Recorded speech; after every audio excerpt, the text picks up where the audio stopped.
Welcome to another installment of This Is Not Normal on the Political Drain podcast with Drill Sergeant Doug, aka Admin Doug, a U.S. Army veteran, teacher, musician, and family man from Jamaica, now fights for justice and democracy through commentary and humor. Follow him on YouTube at Political Drain and at Sons of Liberty Official as Drill Sergeant, aka Admin Doug, continues to protect our freedoms. Police and law enforcement they don't protect people, they defend property and interests. And I think any scenario where police were brought in to, stage some kind of opposition to ICE was going to end up violently for peaceful citizens who were expressing their First Amendment rights. I think in any case, it was the wrong decision to make. Hence the apathy. Despite the kind words, despite saying, I think you bring out the knife and then this and then that, all of that sounds good. You might mean well, even. At some point, at what point can we start arresting the people of Geo Group? Because they're the ones that are actually doing the only thing illegal on that land.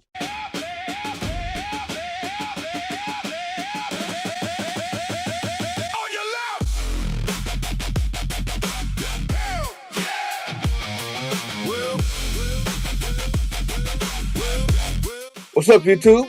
And welcome to On Your Left with Drill Sergeant Doug. Obviously, I'm Drill Sergeant Doug, and this is a roundtable, a political roundtable, but the kind that doesn't suck. That means that we don't have people like Scott Jennings on who just spit talking points from one side or the other and know that they believe absolutely none of it. We don't have liars on.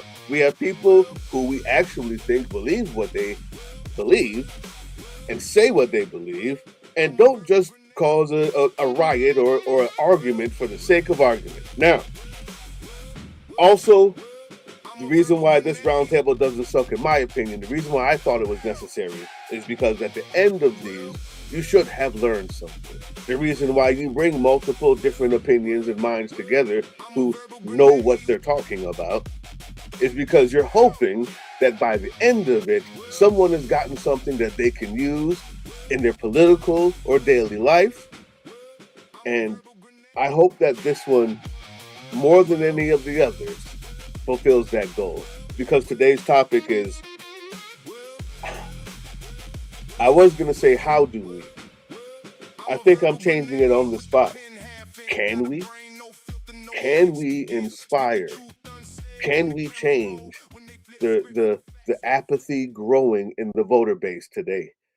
After watching what happens in New Jersey and with people who are voting for Democrats everywhere, people who are on the left, supposedly progressives, watching them fall and fail in the face of fascism, watching them send in the police who are many times worse than the ICE agents that our protesters are protesting against. Again, in New Jersey, we're talking about Delaney Hall there.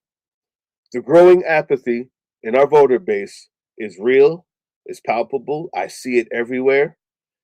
And I need to know, can we have this change? Can we motivate these people to vote?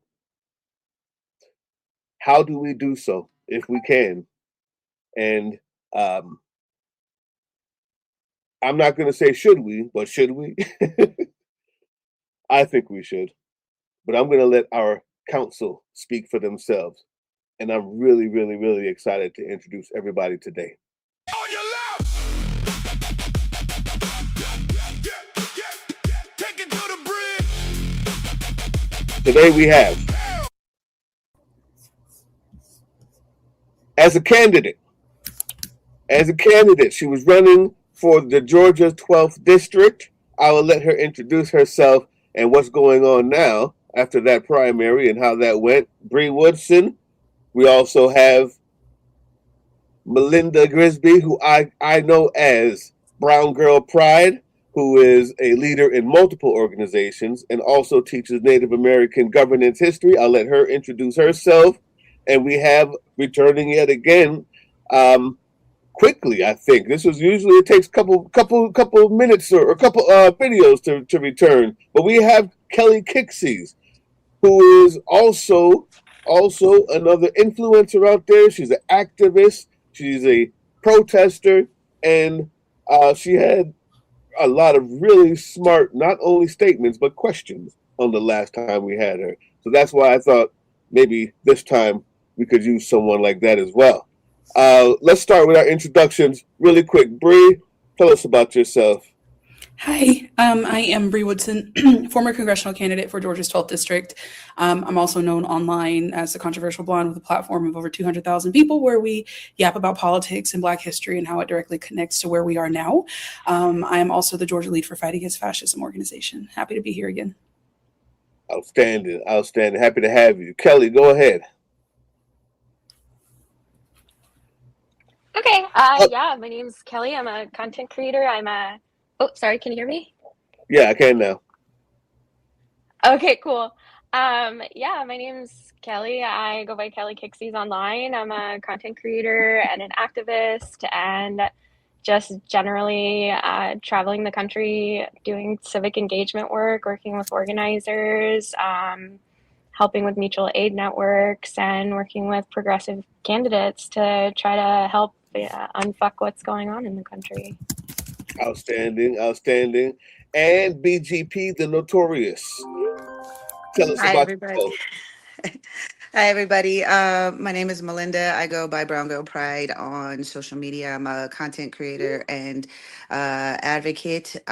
Most of my advocacy work is falling under, I'm an abolition indigenist. I don't fall on the spectrum of the left to the right or the middle. I'm completely outside of the colonial spectrum, in my opinion. And there are many of us out there that are abolitionists in that form, and we push for land back and indigenous governance. Outstanding. So I think even though we may have the least amount of people we've ever had on a roundtable, we may have the most diverse set of opinions on this roundtable. And if we can't get something from that, then we really need to burn it and start over because that's you gotta get something from this. Now, first question, and I'm gonna make it pointed so that because I know this has the opportunity to go far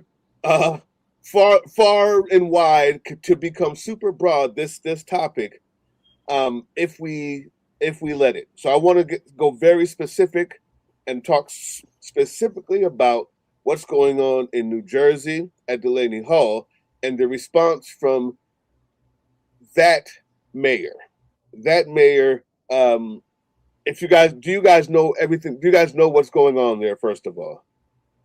I was there. Outstanding. Tell us about the response from that mayor and how it lacked. I'm not asking you whether or not it lacked. I'd like to know how it lacked because I'm not here to placate the bullshit. Yeah, I mean, like comparatively, I think that there's a lot of nuance to the handling of this, right? Because not only are Ross Baraka and Mikey Sherrill two diametrically opposite politicians, at least as far as I've seen, like background wise and things like that. Because Mikey Sherrill went straight for like the police state nuclear option, right? Like she brought in state police, which were under her jurisdiction, under, the messaging that like they would be there to protect peaceful protesters, which is obviously not the case. Instead, what we saw was like an escalation of violence that made the the abuse that ICE was putting on protesters look like a joke, quite frankly. They came out fully militarized, set off hundreds of gas canisters, flashbangs with reckless abandon, such that like small fires were starting everywhere around. They kettled us and pushed us down the road for like something like 2 miles on, horses and stuff like that. So it was like a highly militarized presence, highly militarized response. Whereas when Ross Baraka took over, and he kind of, I don't want to say that he like threw shade at Mikey Sherrill, but it kind of did seem like that in his first press conference where he kind of made some comments where it was like the state police are a knife, and when you pull them out, you have to expect that someone is going to get cut, and you have to make those decisions. And I think he was trying to like really separate himself from Mikey Sherrill in a way that would make it clear that like his roots were somewhat more humanistic, a little bit more from the activist perspective, because Ross Baraka comes from like an activist parentage. Like his dad Right. was involved with the Black Panthers, highly involved in like community activism, mutual aid, etc. And I think it's that the nuance that I was getting at was that Ross Baraka was also Mikey Sherrill's opponent in the gubernatorial primary. So like if he had gotten something like 10 or 15 more percent of the vote, then, you know, he would have been in Mikey Sherrill's position to be able to like make a decision according to like what he thought was best. So I think that that's also something to like throw into the mix there. But do you think he would have? Well, do you think he would have made a different decision, or would he make a decision that wouldn't end up with the knife coming out? I think that, you know, whether his intentions were for the best or not, his argument of like pushing state police out and having Newark PD take over was that Newark PD had all of this like First Amendment free speech training to make them less sensitive to the, you know, like any verbal tete-a-tete that protesters might throw at them, which is basically like they escalate to violence because their feelings get hurt, essentially. Right. Which is, you know, he's like, well, and I saw that on the first day that they took over, you know, kind of staging outside of Delaney Hall, when there was the protest zone and, you know, whatever.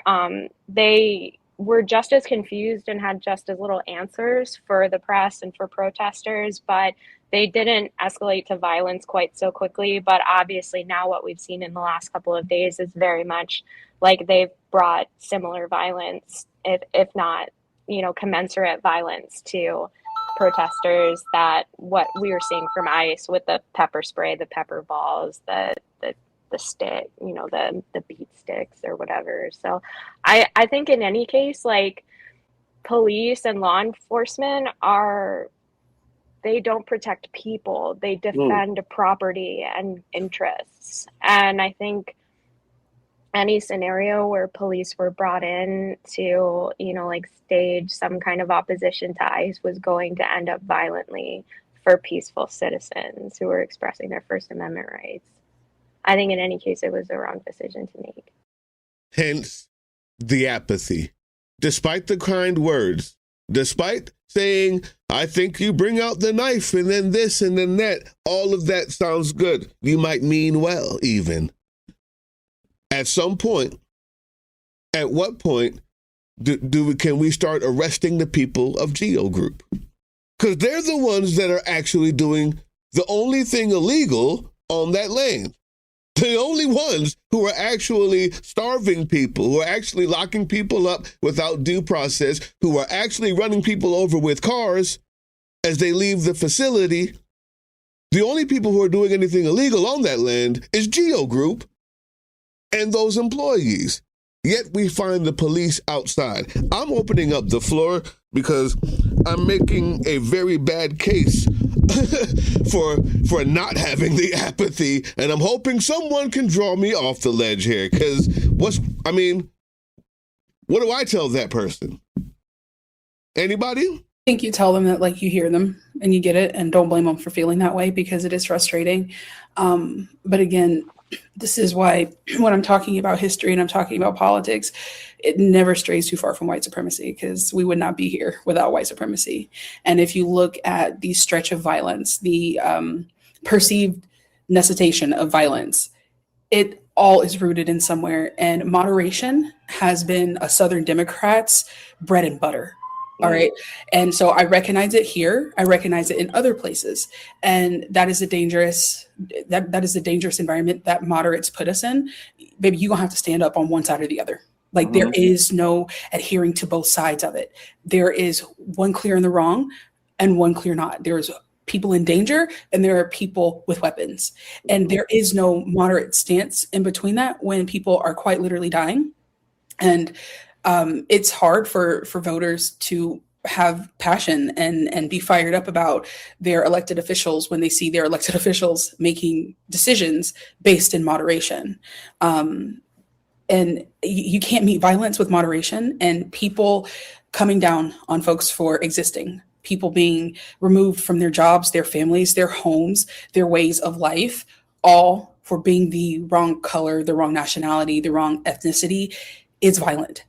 Like even someone saying a sentence to me that suggests my rights should be taken is violent. And American propaganda, I've said it on here before, I'll say it again, she's the hardest working bitch I know, because she convinces so many people around us of something other than the reality that we are looking at. And the reality of it is that too many of our politicians are too comfortable pandering to the other side. When it's like, you need to make a decision. Either you are going to help solve the issue of supremacy, or you're going to further uphold it and perpetuate it. Make a decision. And I think until we have more politicians, more young upcoming politicians like myself, who are willing to say, y'all, this is completely insane, that we're going to continue to have voter apathy. It's cyclical, right? Unless something drives a wedge in the cycle, it is going to keep going and keep going and keep going. But I think, again, that just furthers conversation on education and what people are willing to sacrifice, what they're willing to lose. I mean, I could go on and on about this. I recently made a video about how, let's talk about the microwave. And people are like, what are you talking about a microwave for? And it's because you look at timelines, and this is why I talk so often about history on my channel. Complacency is just as American as apple pie, right? So you look at history, you look at things like the invention of the microwave and how we get introduced to fast food, we get introduced to frozen foods, we stop buying clothes that are meant for us and start buying into fast fashion. Everything is quick at the touch of our fingertips, right? And so that makes this level of complacency and accessibility. If people have access to the things that make them happy and comfortable, then it's much easier for them to shut out the world. It's much easier for them to take a step back out of politics, which is exactly what people who are willing to take your rights, they want us to do. And then we have leaders who are not clear on their messaging. They're not clear about where they stand. They're not clear about the fact that this is white supremacy and racism. And I'm sorry that nobody is ever going to gaslight me into thinking that it's anything other than that. I refuse to be gaslit. I mean, this is, the administration's racist. The people that work under the administration are racist. ICE agents, all skin folk ain't kin folk. It is a race problem. It is a white supremacy problem. And until we have politicians that are actually going to stand up and say these things verbatim, be honest about it, and stop pandering to the side of the bullshit, we're always going to be here. And it's going to get worse. My opinion on the matter is, what do you expect from a country that is still illegally occupying indigenous lands and still has legalized slavery? Correct. That's exactly my point. Yeah. Unless we have some honesty about that, like we're never gonna get anywhere. Like exactly. There's 8 states, eight that has removed the exception clause from slavery from their state constitution. Explain that to folks who don't know. So slavery is illegal with the exception of committing a crime. So if you commit a crime, you can be put into jail or prison, and you can be enslaved, meaning you will work for them for free. So, or very, very little money at that. So New Jersey is a state that has not abolished slavery. Many of these states where you're seeing a lot of these issues are states that have not abolished slavery. And it's purposeful because they are turning these concentration camps into slave labor camps, and that's what's going to happen. I don't discourage people from voting. I am not someone who votes in a colonial system. I'm not somebody who's going to vote for the continued colonization of my people's lands. But I also don't believe in removing choice. So if people choose to vote, then they should have candidates who are willing to address 2 main issues that I don't think candidates typically don't address, because it gets buried under all the cultural wars and social justice wars and everything. But the 2 main issues is, what are you doing as a candidate? And this is across the board, not to anybody specific, but across the board. What are you doing as a candidate to abolish slavery in your state? And what are you doing to abolish the United States government and restoring land back to indigenous people? And if there's not a plan for that, and there's no action towards that, if it's just a bunch of rhetoric and promises, then this is where the apathy comes in for so many people. Because I think more and more people with content creators like those of us on here now are bringing much more awareness to the truth of how these systems actually function and not the delusion in which they function. And so more and more people are waking up to see that no matter what we do within the system is going to continue to uphold the system. I'm a firm believer in saying, lack of a better word, fuck the system and build parallel to it. Disconnect from them and start rebuilding communities as we should. And I think if we focus more of our efforts instead of doing grassroots movements into voting, which is still important to some degree, but doing more grassroots movements into rebuilding communities, we'll find more unity and more backing when it comes to how we actually want things to run within the context of these lands. I know for as an Indigenous abolitionist and those that are Indigenous abolitionists, we push for and advocate for the removal of colonial borders and going back to original territories in which we steward, not own, in which we steward the lands, therefore giving liberation land back, which a lot of people aren't very familiar with or assume to think they know. Land back is the only inclusive global movement out there. And I say that because land back is indigenous, is getting lands back to the stewarding people of the lands all across the globe, whether it be Africa, Australia, New Zealand, the islands, the Western Hemisphere, even in Europe. So that allows for liberation, that allows for sovereignty, that allows for communities to have their own communities, self-govern their communities, have self-sustainability, and all of those things. The only thing that you would have to do is take care of the lands that you are in and respect them. And that's it. So that's what we push for. We're pushing for people to have their own communities and allowing us to take control of the stewardship so that way we can make sure people have clean water, clean food, clean air. And then from there, how communities want to govern themselves is how communities want to govern themselves. But in my opinion, I don't think voting will be the answer at this point in time. I think it's completely, fully rigged now to the point of, I mean, even inherently, the system has always inherently been unfair, has always disenfranchised. You can't have a fair vote when you disenfranchise automatically 49% of the vote. Majority rules is not a fair voting system. Consensus is, though. And so you're not getting consent of all the people. You're only getting consent of 51% of the people. And even less when we're talking about the electoral system. So I think at the end of the day, yep. So I think at the end of the day, yeah, but you know what? I look at my race and I think, like, I think. Kelly, I saw you wanted to say something. Go ahead, Bree. I'm just wanting to let her know that I saw you. Go ahead.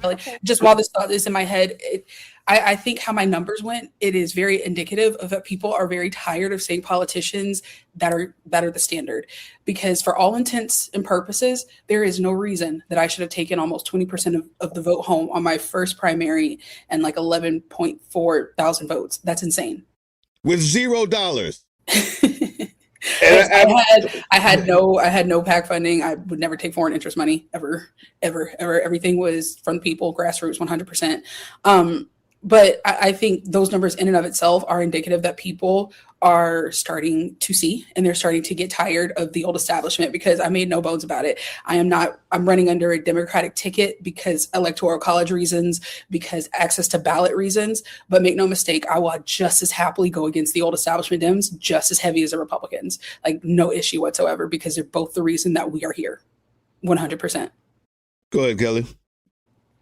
Yeah, I just had a follow-up question for you, Melinda, because I have so much respect for like both methodologies to bring about change, because I ethically speaking, we should not be operating within these systems because we aren't effectuating the change that we need in the numbers that we need to, and it only perpetuates the negative cycle, like the negative feedback loop of abuse and colonization. But given the magnitude of communities that are coming together, like parallel to what you're working on, do you ever foresee a situation where like that community building endeavor or coalition could potentially turn into a voting bloc one day to upset those systems. I'll be honest, I hope it doesn't ever turn into a voting bloc because I hope it's all abolished. I think I a understand lot of that. the times where, I mean, obviously, I'm not going to be naive into saying that today we're going to go from this to tomorrow we're going to go to indigenous governance and land back and stewardship. There is transition periods, but I think at the end of the day, there's a lot of misunderstanding, misconceptions on what land back is. A lot of people don't even understand indigenous systems of governance or don't even know what that is to even understand that there is a whole totally different option outside of the left and the right. Completely different options out there.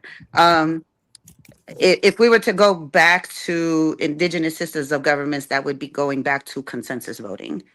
In the meantime, I do agree that there are people who, and I'm not going, again, as an indigenous person, it's my own personal belief why I don't vote for in the system because it's still keeping the U.S. government in control of indigenous land. So that's why I don't personally. But again, I'm for choice, so I'm not going to tell people that they should not vote or any of those things. I don't discourage not voting, but at the same time, I'm in the position of like, if we're not working to rebuild communities and consistently focusing on building candidates, in what I've noticed, just pattern history, right, in all of that, that once people get sucked into the colonial system of the United States government, they get pretty much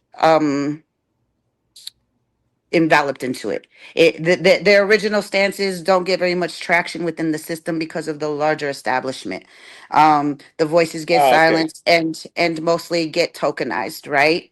And that's where it becomes an issue. And that part that no matter what we're doing, I don't think we can be a Trojan horse in it. I think we have to build completely parallel outside of the system. And working through rebuilding communities and so forth like that is the best bet, in my opinion.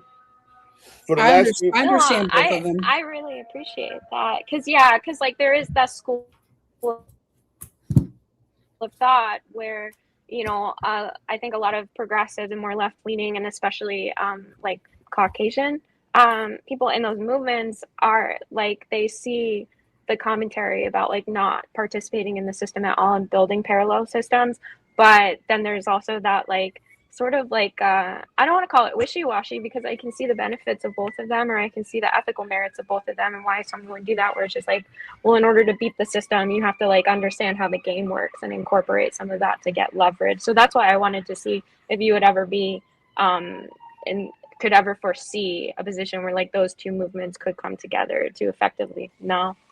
And the only reason why is because the left is still very much colonial in a lot of ways. There's a I lot of was white supremacism on very much so. And that goes exactly back to my point about education. People automatically associate racism and white supremacy with the right, and it gets devolved and disrespected into something as basic as left and right, black and white. No. Mm-hmm. It is way, way deeper than that, because if there's white people in charge of a system, if there's white people in a room, you're gonna have racism and you're gonna have white supremacy, because unless people are actively doing the work of deconstructing it every single day and questioning what they're doing, what they're thinking, who they are around, what they are perpetuating, in some way, shape, or form, it is going to be perpetuated. And the left has an issue where they think they have some moral superiority because they are simply, oh, I'm on the left. Well, have you deconstructed? Because last time I checked, just saying that you're on the left does not mean that you understand the nuances and the complexities of white supremacy. And you want to know who was deconstructed though? Kelly Kixies. Let me tell you why. I have never ever had someone come on here. No, exactly. But I've never ever had someone come on here that only asks questions. That's it. She has never she don't make no statements. All she has ever done is ask people who aren't like her questions. She asked you questions. She asked questions of Jordan Herrera. Now we got Brown Girl Pride in here. All we have from Kelly is questions. This is how you're deconstructing. No statements have ever been made except for when I simply ask her to make a statement about something she knows. That's what I like to see. Anyway, but I will say this. Damn, I love that. I love the questions, man. Learn something. Ask Black people. Stop telling them. Anyway.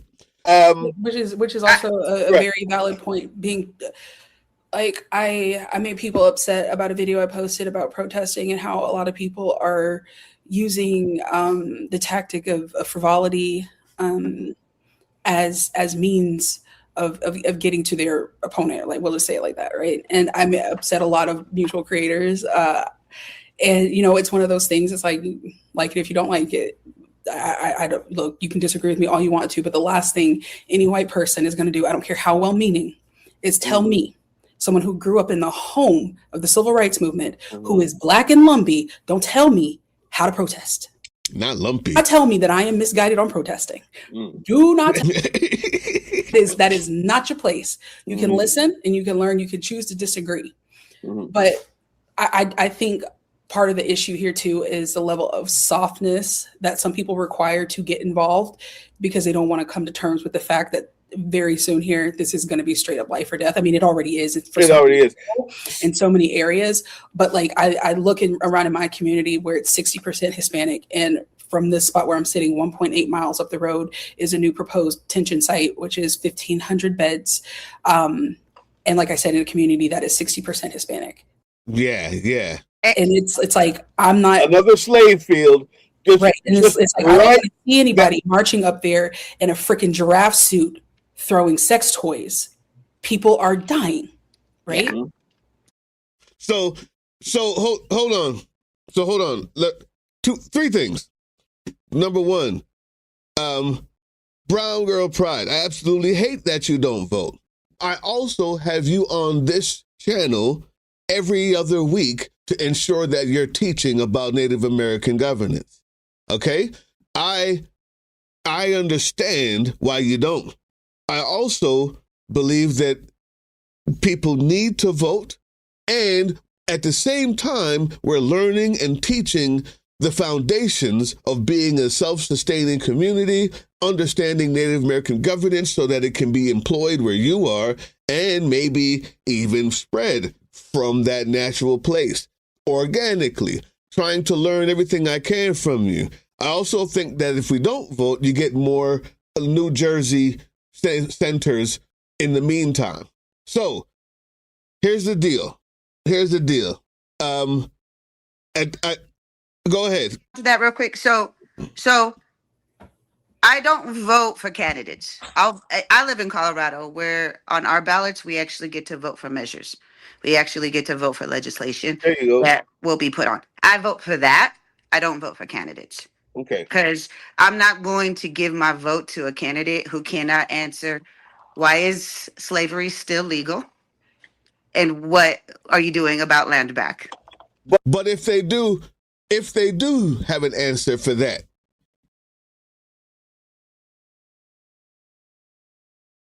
here's the deal. I'm way past it. I'm gonna cut you off here because the point what I was making is not whether or not it even matters that you think that or don't think that. What I'm saying is I disagree with you, and I still have you on the show every other week to teach what I know that you know best. Okay? That's the point. That's the point. So, but on the other hand, the one thing I know that we're all for is the progress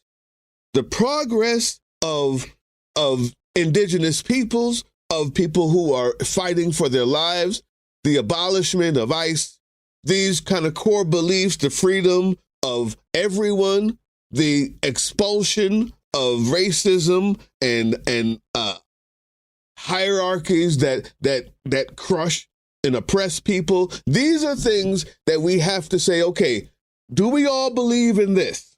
Yes, we do. Now, if you're out there and you are voting, I say vote. I'd love for you to vote. And since it's my channel, I get to have the last word on that. On the other hand, I also say, make sure that these are the things you're holding dear. These are the core values that you don't lose. That it just because you think you have to make sure that you go vote, that you're not going to go lose these things in order to go vote. It's not okay. It's not okay to be okay with a little bit of fascism. That's not vote worthy, in my opinion. It's not okay to be okay with just a little bit of racism, just a bit over this side of capitalism, right? It's not. On the other hand, the second thing is to you, Bree. I made a entire documentary, the best I could, because I believe in your campaign, and I'd like for you to say who you're working with now to help their campaign, because I believe in what you do, and I can't wait for you to run again, because I'm sure you're going to. I don't care. No, let me restate that. Because you're going to run again. You must. We need you. We need you. Yeah, I don't think Georgia has ever seen a Black American and Lumbee candidate with a very loud mouth about white supremacy. I think we need that. We need that now. On the other hand, as far as the dildo. To answer your other question, Tracy George. And this is part of the issue that every state is different, right? This is part of the issue. But here in Georgia, when you are in a congressional race and you don't make at least 50% of the vote, you get put into a runoff. So I came in third place, and then the two ladies above me, Soretta Smith and Tracy George, are in the runoff. Early voting actually started yesterday. It goes on through the 12th. Election day is the 16th. Let's be real, though. Third place. Hold on. Can we one time? Come on. What? Stop playing. I did good. And you know what? I like I said, this was certainly something else. I made history. I don't consider this a loss whatsoever. I gained a lot of experience. I gained a lot of knowledge. And we will see how 2028 goes. We'll just say that. But as of right now, I am supporting Tracy George in her campaign, providing social media consultation services and helping out with some content. And she has my full endorsement. Okay, cool breeze. So I'm gonna give my last word. Thankfully, I am the host of the show. But those dildos that they're using out there when I was a part of the group who got them there, because I understood when I saw what absurdity in the face of these fascists, in the face of this toxic masculinity, what it actually did. Those were the first time I saw ICE agents turn around and not fire their gas. Using those was the first time I saw trucks evade people instead of running into people, because whenever they came close, there was a suction cup with a dong on their windshield. And they were Frivolity doesn't work. Obviously, it's for history. It has its place, but it also kept people safe. And what I think is, on the outside looking in, it's you want to also make sure that it's not a joke for people, and I understand that. But seeing what it was on the ground there, and how it actually kept people safe, and how it actually turned people around who were otherwise using not deadly force, but it's in times, but a lot of force to stop their force, to have them evade. I saw for the first time that I obviously didn't know what the hell I was talking about, and I changed immediately. I now fundraise to do more. In New Jersey, though, they said don't bring them here, so we don't. They didn't want none of that there. Jersey came through and said no. We asked them, you sure you guys don't want this movement that has seemed to help this and that? And they were like, nah, leave that shit at home. We're coming here with bats and helmets because that's how we do things here in Jersey. And I said, hell yeah, that's your choice. You got to do that. And us do-gooders got to leave them alone. Let them do that. Stop getting in their faces telling them, we're not here for this. Yes, they are. You're not there for that. They're there for that. They're there for the fire. They're there for the fight. They are there to push those fences back. And when you get inside a New Jersey person's face who's fighting on the ground and tell them, we're here for peaceful, that's when you get First Amendment zones. And they can tell you exactly where you can keep your First Amendment, just as long as it's not on the other side of this zone. So I can't. So leave them alone. Let them do what they do. Go there and join them in their fight. Don't bring your fight with you to them. All right? I believe in both. And I was going to end with Kelly Kixie because I really want to make sure we end it on time. I know everybody's got stuff. So she's going to restart. And I'll say this lastly, Kelly Kixie's. Thank you for being here. Thank you for your questions. I think that the questions that you asked even enlightened me. And I've been working with Melinda for over, a month and a half now, and had never asked that question, right? Go ahead. I'll just add, I believe in consent. So anything that happens in these lands and it's not given consent by the indigenous peoples of the lands, then it's just recolonialism. Yeah. It's colonialism rebranded. So regardless of how people's opinions or how they feel or what they feel about voting or which way people need to go, at the end of the day, if it's basically colonialism rebranded, then you kind of ask what you get. I mean, pretty much at that point, You gotta get what you ask for. yeah, you get what you ask for, and you kind of at no point have any reason to complain. I say this to leftists all the time. If you're pushing socialism and communism, have you asked any indigenous leaders anywhere if that's Have what you they asked? want? So You here's know, another thing. if there's been no consent to indigenous leaders about if this is what they want when it comes to economic systems or systems of governance, then it's colonialism right off the bat. I'll end with this. I have a show on here called Canadian Drain. In Canada, they finally figured out that you need to have indigenous representation. And they need to be a part of the vote, and you have to go through them to do anything with the land. So does it always work that way? I mean, obviously not. But the point is that realization and understanding that there is no vote without saying, hey, people who were here first, what do you think about this? Is this okay? Now that we've already done the do, we're thinking of doing this. And they've gotten pushback, they've done wrong. But if we at least even had that, don't make any decisions without asking them. I have overlooked and neglected the Native American opinion on things and view of things because it just wasn't in my radar. Even though if anybody out here has been oppressed as much as or more than the black folks in this country, the only people who know what that is Native Americans, period. And some of us are both. Right. Right. Yeah, it's frustrating to be constantly left out of conversations, especially when you get this far down south where I am. I'm in North Georgia. And if you don't know that area by heart, like I am 35 minutes from Delaney, which is one of the starts of the Trail of Tears. So being in this area and also being in a community that is 8% Black, it's a lot. And there is so much work that has to be done in places like this, education-wise, to even get to the point that people understand that you need to ask other groups, like you need to be in community with other groups, because it doesn't occur. Like the supremacy is so deep rooted in places like this. And that's why I live here, so I could write a book about it.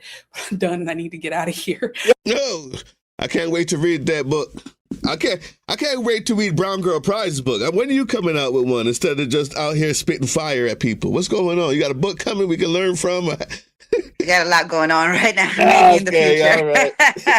I'm literally trying to help restructure entire organizations through Yeah, indigenous governance, I so know. that way it's a model for communities to see that they don't have to play in the system anymore. The organization that I'm fully involved with, like full time at this point, and eventually I'll be making public here soon.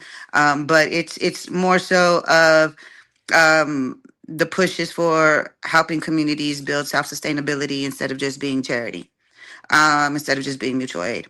The push is to help people learn how to have self governance, sovereignty, full sovereignty away from the systems, and not to be dependent on either corporations nor a government in itself. Um, uh, like I said, I push for consent because consent is the most important thing that I think anybody could have and give. So if the conversations aren't behaving, especially when we're talking about what should happen to these lands and what systems we should be implementing in these lands, that should be given consent by the indigenous peoples who've been here for thousands of years. And then the other thing too is part of that deconstructing and decolonization is that what's happening in Delaney is indigenous genocide. Those quote unquote brown Hispanics, brown Latinos are indigenous people. And so that's they're indigenous to the Americas. We didn't have colonial borders prior to colonization. They are people who are of these lands. So that doesn't get emphasized enough. On top of that, it also brings in Black genocide as well because of what's happening with Haitians, Somalians, and all other groups of African or Black migrants that are outside of the United States. So this is a everybody issue. There's even white immigrants that are actually dealing with this as well. So and Asian immigrants that are dealing with this. Everybody is being impacted by this. This isn't a one group issue. This is everybody's issue because it is at this point the epitome of what colonialism is and what slavery is and what it's always been in this country. So, it's not just racism, it's patriarchy, it's ableism, it's homophobia, it's transphobia. And that's why It's the all umbrella. the That's I things, have my book cover is an umbrella. It's white Yeah, supremacy and everything. All those things fall right under it. Right under it. The other day, absolutely. someone told me they were going to call ICE on me, and I'm like, where am I going to go? Which are I'm gonna call ICE on you gonna are you gonna deport the black side whose last name can be traced like 21 generations back? you. No, this is why ICE exists. Because infantile, scared, racist white people who thought that they have the right to rule over you. So they have the right to have more of a say in anything that goes on because they're white, simply because they're white. We're losing their power and are losing their power. They're losing their ability to procreate. They're losing their numbers. They're losing all of these things. And in one last gasp to make their dick longer than it is, what they've done is try to now force through their power and their might and their hammer, and they believe that they can have, all I got to do is call ICE on you now. Finally, I have a way to force my hammer. Finally, I have a way to be on top again, like they've ever had to lose it. But to someone who's an oppressor, right? Someone who's an oppressor, any bit of closeness to equality, anything that a black woman gains or a black man gains is oppression to them. So that's why we are in where we are. Go ahead and disagree.